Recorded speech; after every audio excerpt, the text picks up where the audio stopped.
Ежегодно в преддверии Нового года компания «Премиум» оказывает помощь престарелым и инвалидам, детям с ограниченными возможностями, ветеранам и многодетным семьям. Компания «Премиум» ежемесячно перечисляет 4 детским фондам: «Ашана», «Киарас», благотворительному фонду «Гудаута», Сухумскому дому юношества определенную сумму, которая прописана в договоре.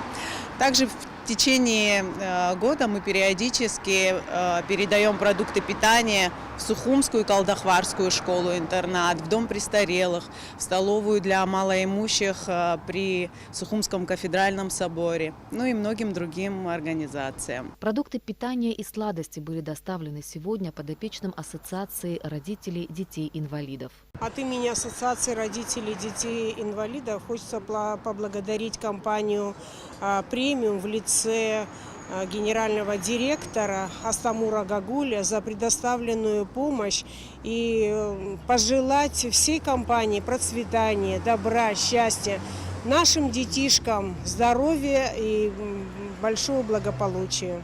Следующий пункт назначения – дом-интернат для престарелых и инвалидов «Надежда». Здесь такая помощь в канун Нового года особенно приятна. В очередной раз в канун Нового года компания «Премиум» привезла подарки для проживающих и сотрудников дома-интерната.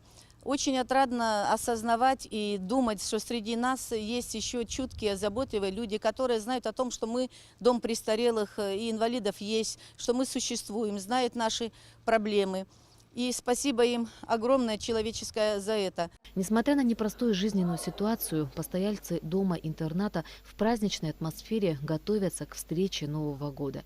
Любимица всего персонала Жанна Гизердава поздравила всех с наступающим праздником. С наступающим Новым годом всех наш персонал.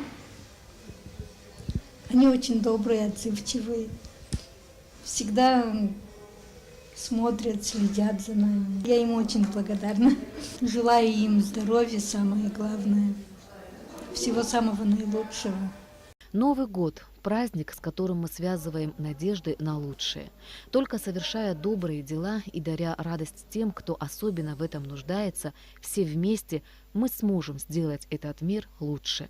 Ирина Аршба, Тимур Гугохия, Абхазское телевидение.